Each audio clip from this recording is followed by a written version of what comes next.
Lecture में हम लोग क्या कहते हैं, याद होगा कि हम जब इस टाइप के फंक्शन का लैप्लास ट्रांसफॉर्मेशन करते हैं तो जैसे L t n equals to gamma n plus one by s n plus one, ये हम देखे थे। तो इसी में हुआ क्या था कि जब हम इसका थोड़ा सा इस गामा फंक्शन के बारे में बात कर लेते हैं, ये होता क्या है, तब हम फर्दर इस पर चलेंगे, ठीक है। तो देखिए यहाँ जब हम लिखते हैं कि एल टी एन, तो आप देखे होंगे कि हम लिखे थे इस तरीके का कि n factorial by s n plus one, पर ये ऐसे एन फैक्टोरियल नहीं होता है। ये एक्चुअली गामा फंक्शन का एक कॉन्सेप्ट होता है जो हम थोड़ा सा बात करते हैं, ठीक है।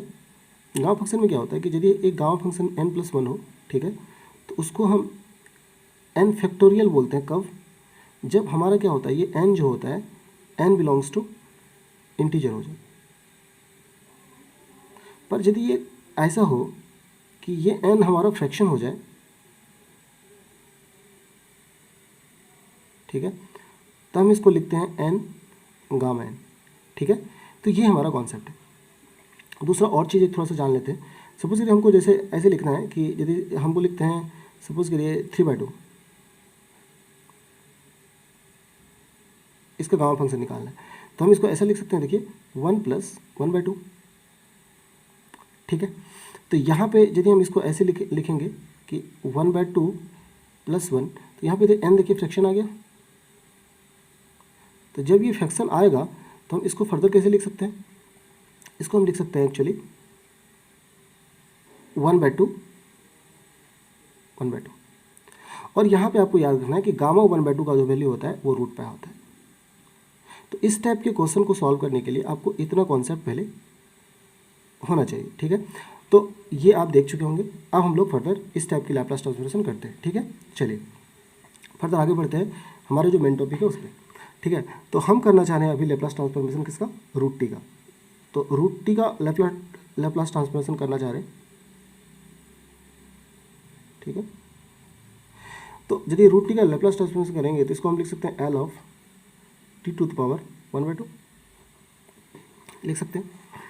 चलिए तो यहाँ पे देखिए n का वैल्यू क्या है एक्चुअली, यदि हम n की वैल्यू को देखें तो ये n का वैल्यू हमारा 1/2 हो गया, कहीं कहीं फ्रैक्शन दिख रहा है हमको, ठीक है। तो हम इसको लिख सकते हैं L t to the power 1/2।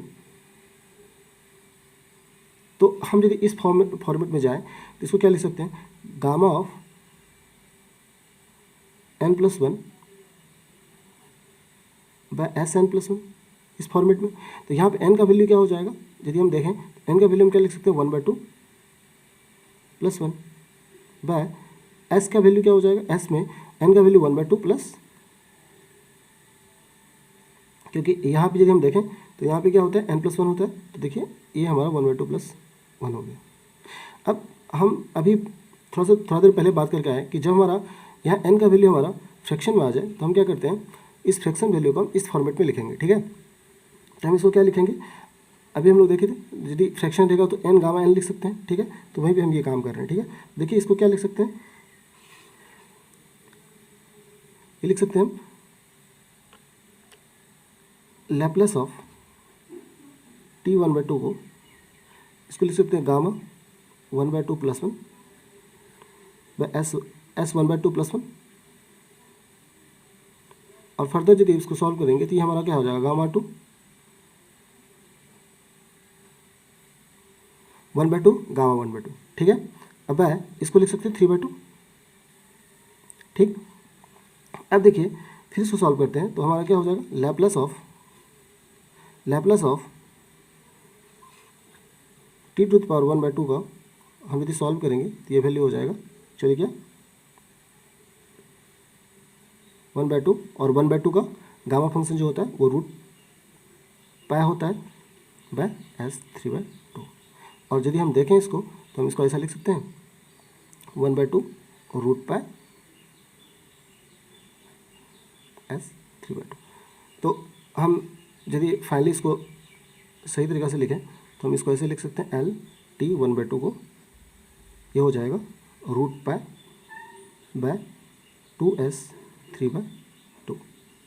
तो आई होप कि ये आपको समझ में आ गया होगा कि इस टाइप के फंक्शन को हम कैसे सॉल्व करते हैं, ठीक है। चलिए हम देखते हैं दूसरे टाइप के फंक्शन, ठीक है। यदि हमारे पास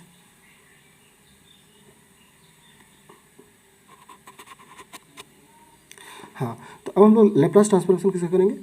तो अब हम लोग लेप्लास ट्रांसफॉर्मेशन करने वाले हैं लेप्लास ऑफ 1/√t फंक्शन का, ठीक है। तो इसको फर्दर कैसे करेंगे? तो हम इसको ऐसे लिख सकते हैं, यदि हमको लिखना होगा तो हम इसको लैप्लास ऑफ t⁻⁻1/2 लिख सकते हैं कि नहीं? ठीक है, चलिए अब यदि हम इसको देखें तो यहाँ पे n का वैल्यू क्या हो गया? यहाँ पे n का वैल्यू हमारा -1/2 है, ठीक है। तो चलिए अब इसको फर्दर सॉल्व करते हैं। तो ये क्या हो जाएगा? तो लैप्लास ऑफ 1/√t, इसको यदि हम सॉल्व करेंगे तो ये हमारा क्या हो जाएगा? फिर वही, तो अब जानते हो कि ये हमारा, देखिए इसको हम लिख सकते हैं गामा -1/2 + 1 बाय, और इसको क्या लिख सकते हैं? s -1/2 + 1, ठीक है, ये ब्रैकेटेड होगा।